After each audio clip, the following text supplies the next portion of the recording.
रूस और यूक्रेन के बीच चल रहे संघर्ष के विषय पर हम लगातार संपर्क में रहे हैं। जैसा मैंने पहले भी कहा है, हमारा मानना है कि समस्याओं का समाधान शांतिपूर्ण तरीके से ही होना चाहिए। शांति और स्थिरता की जल्द से जल्द बहाली का हम पूरी तरह समर्थन करते हैं। There is a big global power play जिसको इंडिया के प्राइम मिनिस्टर जो है वो भी लीड कर रहे हैं। प्राइम मिनिस्टर मोदी जो है उन्होंने एक लाइन ले ली है और वो समझ लिया है यूक्रेन के ऊपर बात करनी है और रशिया को ये कहना है कि यूक्रेन के अंदर जो चीजें हैं आप सीज फायर करें। इंडिया ब्रिक्स जैसे जो समिट्स होते हैं, ब्रिक्स जैसी जो एक प्लेटफॉर्म होते हैं, उसमें इंडिया अमेरिका को यह दिखाने की कोशिश करता है कि देखो यार, हमें तुम ना पाकिस्तान मत समझना। हमारे लिए रशिया और रशिया के लिए हम कितने गहरे दोस्त हैं। जब बांग्लादेश के अंदर आपकी और हमारी लड़ाई हो रही थी, उस टाइम पर रशिया पूरी दुनिया से इंडिया के लिए लड़ चुका था। उसका बदला यूक्रेन वॉर में दिया हमने।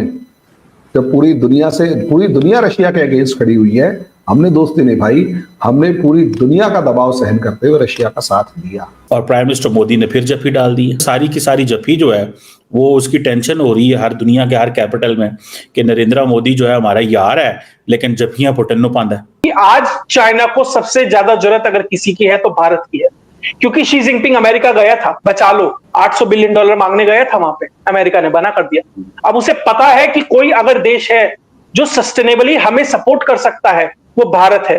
भारत का मार्केट ही है जो हमें सपोर्ट कर सकता है, क्योंकि इतना व्यापक मार्केट है। दोस्तों, प्राइम मिनिस्टर नरेंद्र मोदी आज ब्रिक्स शिखर सम्मेलन के दौरान रूस पहुंच गए हैं। आज उन्होंने कजान में ब्रिक्स समिट में रूसी राष्ट्रपति व्लादिमीर पुतिन से मुलाकात की। दोनों नेताओं ने एक दूसरे को गले लगाकर बधाई दी। दोनों शीर्ष नेता के बीच द्विपक्षीय वार्ता हुई। प्राइम मिनिस्टर मोदी को देखते ही पुतिन ने गले लगा लिया। यह भारत और रूस के संबंधों को दर्शाता है।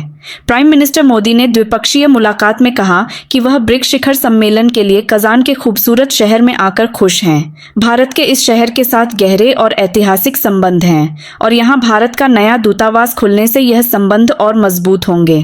प्राइम मिनिस्टर मोदी ने पुतिन से वार्ता में कहा कि भारत यूक्रेन रूस युद्ध को सुलझाने के लिए अपनी भूमिका के लिए तैयार है। इससे पहले कजन अंतर्राष्ट्रीय हवाई अड्डे पर उतरने के बाद प्राइम मिनिस्टर मोदी के स्वागत में उन्हें सैनिक सलामी दी गई। तो चलिए दोस्तों, इस खबर पर आगे पाकिस्तानी मीडिया का रिएक्शन देखते हैं और चैनल को लाइक और सब्सक्राइब करना मत भूलिएगा। There is a big global power play जिसको इंडिया के प्राइम मिनिस्टर जो है वो भी लीड कर रहे हैं, जिसको चाइनीज भी लीड कर रहे हैं, जिसको रशियन भी लीड कर रहे हैं। और इम्पॉर्टेंट डेवलपमेंट ये है कि प्राइम मिनिस्टर मोदी की और प्रेसिडेंट पुतिन की मुलाकात हुई है और प्राइम मिनिस्टर मोदी जो है उन्होंने एक लाइन ले ली है और वो समझ लिया है कि यूक्रेन के ऊपर बात करनी है और रशिया को ये कहना है कि यूक्रेन के अंदर जो चीज़ें हैं आप सीज फायर करें। सो इंडिया जो है वो मेजर इनिशिएटिव ले रहा है फॉर द सीज फायर और peaceful resolution of Russia Ukraine conflict. कोई भी लीडर दुनिया का जो कि फ्रेंडली कंट्री हो, अभी तक आप उसने रशियन प्रेसिडेंट को ये नहीं कहा जो नरेंद्र मोदी ने कहा। ये बड़ी that's an important development. Do not undermine करें इसको। तो ये जो रशिया उसका जिक्र किया। अब क्वेश्चन ये है कि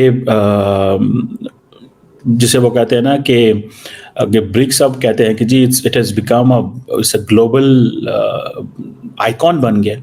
ठीक है, बहुत सारे जो मुल्क हैं वो कोई रशिया के पास जा रहा है, कोई चाइना के पास जा रहा है, कोई इंडिया के पास जा रहा है। और आपको पता है इंडिया और रशिया ओरिजिनल मेंबर्स हैं ब्रिक्स के। ठीक है जी। अब मुझे एक चीज़ की समझ नहीं आ रही कि अमेरिकन इस चीज़ पे परेशान होंगे, वेस्ट ये परेशान होगा, हम पुतिन को सैंक्शंस लगा के बैठे हैं, दुनिया को कह रहे हैं इससे कारोबार नहीं करना। सारी दुनिया जो है कोई रशिया को मिस नहीं करना चाहती। ठीक है जी। और प्राइम मिनिस्टर मोदी ने फिर जफ्फी डाल दी है, फिर जफ्फी पाती हो ना। और वो जो है वो जारी बात है, सारी की सारी जफ्फी जो है वो उसकी टेंशन हो रही है हर दुनिया के हर कैपिटल में कि नरेंद्र मोदी जो है हमारा यार है, लेकिन जफ्फियां पुतिन नु पांदा है। यार हमारा है, जफ्फियां पुतिन को डालता है। हमारे लिए रशिया और रशिया के लिए हम कितने गहरे दोस्त हैं। इतने एक्सट्रीम सिचुएशन में सोचकर देखिए कि इंडिया के लिए ये समिट अपनी दोस्ती निभाने का कितना इंपॉर्टेंट रहा होगा कि रशिया से इंडिया। एक टाइम ऐसा था जब बांग्लादेश के अंदर आपकी और हमारी लड़ाई हो रही थी, तो अमेरिका आपके साथ आकर खड़ा हो गया था, उसने अपना पूरी की पूरी फ्लीट भेज दी, ब्रिटिश फ्लीट आ रही है। उस टाइम पर रशिया पूरी दुनिया से इंडिया के लिए लड़ चुका था। उसका बदला यूक्रेन वॉर में दिया हमने। जब पूरी दुनिया रशिया के अगेंस्ट खड़ी हुई है, हमने दोस्ती निभाई, हमने पूरी दुनिया का दबाव सहन करते हुए रशिया का साथ दिया। और आज दुनिया मानती है कि रशिया अगर जिंदा है तो इंडिया ने जो इंपॉर्टेंट रोल प्ले किया उसकी वजह से जिंदा है। सोचकर देखिए, रशिया का ऑयल इंडिया परचेज करता, उसे इंडिया में नहीं खर्च करता, कंज्यूम करते हम लोग, वो सारे का सारा ऑयल यूरोप को भेज देते। यानी यूरोप ने जो रशिया से ऑयल ना खरीद के रशिया के ऊपर ऑयल एम्बार्गो लगाया था, प्रॉब्लम क्रिएट करी थी, इंडिया ने वो बचाया। तो ये दोस्ती निभाई थी। तो हमारे लिए रशिया का विजिट इस मामले में इंपॉर्टेंट है। दूसरा, अब वहां किससे मिलेंगे? सऊदी अरेबिया होंगे, बहुत अच्छे दोस्त हैं। ईरान होगा, बहुत अच्छे दोस्त है, कोई दिक्कत नहीं है। सबसे इंपॉर्टेंट चाइना के साथ मिलेंगे। मैडम, इस इंपॉर्टेंस को आप इससे अंदाजा लगाइए, हम कुछ दिन पहले डिस्कस कर रहे थे, जब डॉक्टर एस जयशंकर पाकिस्तान आए थे तो उन्होंने एक बात, 3 वर्ड्स कहे थे। एक मैसेज पाकिस्तान के लिए था कि terrorism, separatism, extremism are the biggest hurdles for trade and connectivity और पावर सप्लाई। जो भी चाइना को भी कहा था, अगर आप किसी की टेरिटोरियल बाउंड्रीज को रिगार्ड नहीं करते तो आप अच्छा उम्मीद नहीं कर सकते कि एससीओ के अंदर हम आपसे भरोसा करें। उस एक मैसेज ने काम किया। और उससे पहले भी एससीओ से लेकर अलग अलग जगहों पर हम लोग प्लेटफॉर्म पर कह चुके थे चाइना को कि देखो भैया, जब तक आप हमारी आर्मीज बॉर्डर पे एक दूसरे के सामने खड़ी है, हमारा बिजनेस एज यूजुअल नहीं चल सकता।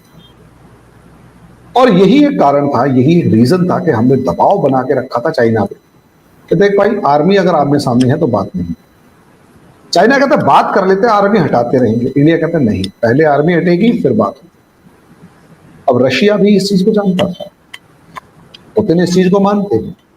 और मेरा ऐसा मानना यह है कि वो ही स्ट्रेट फॉरवर्ड पर्सनैलिटी है यहाँ पर, जो इस चीज को शब्दों में बयान करके चाइना पे दबाव डाल सकते थे। उन्होंने डाला और ये कहा कि यार इंडिया गलत कहाँ कह रहा है, बॉर्डर के ऊपर तुमने आर्मी खड़ी कर रखी है और कॉपरेशन की बात करोगे, ये तो बकवास बात है।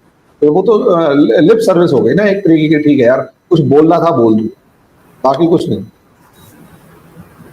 यहां असलियत में चाइना के ऊपर दबाव जो था उसका असर था 4 साल 3 महीने बाद ही से, 4 साल 3 या 4 महीने हो गए हैं बाद ही सही अगर हम देखेंगे तो पूरे का पूरा मैटर रिजॉल्व हो गया।